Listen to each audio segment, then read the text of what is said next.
During the Renaissance period, or the Elizabethan period, as it is popularly called, the most memorable achievement in literature was in the field of drama. One of the results of the humanist teaching in the schools and universities had been a great development of the study of Latin drama and the growth of the practice of acting Latin plays by Terence, Plautus, and Seneca, and also of contemporary works both in Latin and in English. These performances were the work of amateur actors, schoolboys, or students of the universities and the Inns of Court, and were often given in honor of the visits of royal persons or ambassadors. Their significance lies in the fact that they brought the educated classes into touch with a much more highly developed kind of drama than the older English play. About the middle of the 16th century, some academic writers made attempts to write original plays in English on the Latin model. The three important plays of this type are Nicholas Udall's Ralph Royster Doyster, John Still's Grummer Girton's Needle, and Thomas Sackville's Gorboduc, or Ferrex and Porrex. The first two are comedies, and last one a tragedy. All these plays are monotonous and do not possess much literary merit. The second period of Elizabethan drama was dominated by the University Wits, a professional set of literary men. Of this little constellations, Marlowe was the central sun, and round him revolved as minor stars, Lyly, Greene, Peele, Lodge, and Nash. Lyly, 1554 to 1606. The author of Euphues, he wrote a number of plays. The best known of them are Campaspe, 1581, Sappho and Phao, 1584, Endymion, 1591, and Midas, 1592. These plays are mythological and pastoral and are nearer to the masque, court spectacles intended to satisfy the love of glitter and novelty, rather than to the narrative drama of Marlowe. They are written in prose intermingled with verse. Though the verse is simple and charming, prose is marred by exaggeration, a characteristic of Euphuism.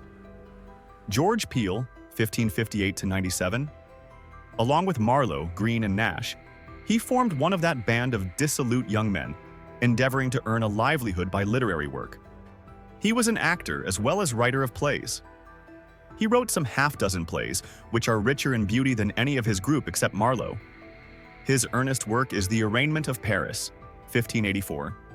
His most famous is David and Bathsheba, 1599. The Arraignment of Paris, which contains an elaborate eulogy of Queen Elizabeth, is really a court play of the masque order. David and Bathsheba contains many beautiful lines. Like Marlowe, Peele was responsible for giving the blank verse musical quality, which later attained perfection in the deft hands of Shakespeare. Thomas Kyd, 1558–95. He achieved great popularity with his first work, The Spanish Tragedy, which was translated in many European languages. He introduced the blood and thunder element in drama, which proved one of the attractive features of the pre-Shakespearean drama. Robert Greene, 1560–1592. He lived a most dissolute life and died in distress and debt. His plays comprise Orlando Furioso, Friar Bacon, and Friar Bungay, Alphonsus King of Aragon, and George a Greene. His most effective play is Friar Bacon and Friar Bungay, which deals partly with the tricks of the friar, and partly with a simple love story between two men with one maid. Its variety of interest and comic relief add to the entertainment of the audience. But the chief merit of the play lies in the lively method of presenting the story. Greene also achieves distinction by the vigorous humanity of his characterization. Christopher Marlowe, 1564–1593. The dramatic work of Lodge and Nash is not of much importance. Of all the members of the group, Marlowe is the greatest.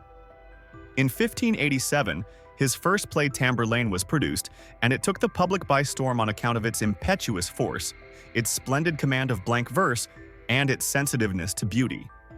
In this play, Marlowe dramatized the exploits of the Scythian shepherd who rose to be the terror of the world and the scourge of God. Tamburlaine was succeeded by the tragical history of Dr. Faustus, in which Marlowe gave an old medieval legend a romantic setting. The story of the scholar who sells his soul to the devil for worldly enjoyment and unlimited power is presented in a most fascinating manner. Marlowe's Faustus is the genuine incarnation of the Renaissance spirit. The play is a series of scenes showing Faustus's ambitions, But in the end, he has no more time, and when the devil returns to claim the soul he has bought, Faustus in his final moments tries to keep death away. O soul, be changed into little water drops and fall into the ocean, ne'er be found. Ugly hell, gape not! Come not, Lucifer, I'll burn my books. The Jew of Malta, the third tragedy of Marlowe, is not so fine as Dr. Faustus, though it has a glorious opening. His last play, Edward II, is his best from the technical point of view. Marlowe. Though it lacks the force and rhythmic beauty of the earlier plays, it is superior to them on account of its rare skill of construction and admirable characterization. Marlowe's contributions to the Elizabethan drama were great. He raised the subject matter of drama to a higher level. Marlowe's plays were quite different in style and content from Shakespeare's. They were tragedies with superhuman heroes who stretched the limits of human life in several ways. The language of Marlowe was more classically based than Shakespeare's. Where Shakespeare's characters spoke the same language as their audience, Marlowe's characters used a more poetic style, which was influenced by his university studies of Latin and Greek dramatic poetry. He introduced heroes who were men of great strength and vitality, possessing the Renaissance characteristic of insatiable spirit of adventure. He gave life and reality to the characters and introduced passion on the stage. He made the blank verse supple and flexible to suit the drama, and thus made the work of Shakespeare in this respect easy. He gave coherence and unity to the drama, which it was formerly lacking. He also gave beauty and dignity and poetic glow to the drama. In fact, he did the pioneering work on which Shakespeare built the grand edifice. Thus, he has been rightly called the father of English dramatic poetry. Shakespeare, 1564 to 1616. The greatest of all Elizabethan dramatists was Shakespeare, in whose hands the romantic drama reached its climax.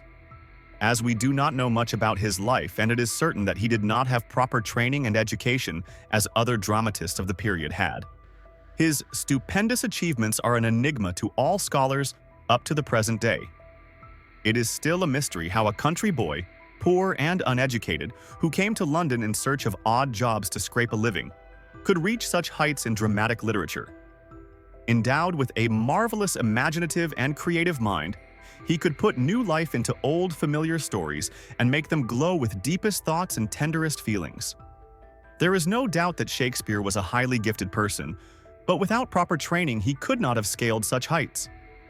In spite of the meager material we have got about his life, we can surmise that he must have undergone proper training first as an actor, second as a reviser of old plays, and the last as an independent dramatist.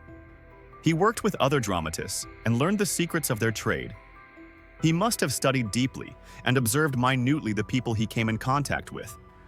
His dramatic output must therefore have been the result of his natural genius as well as of hard work and industry.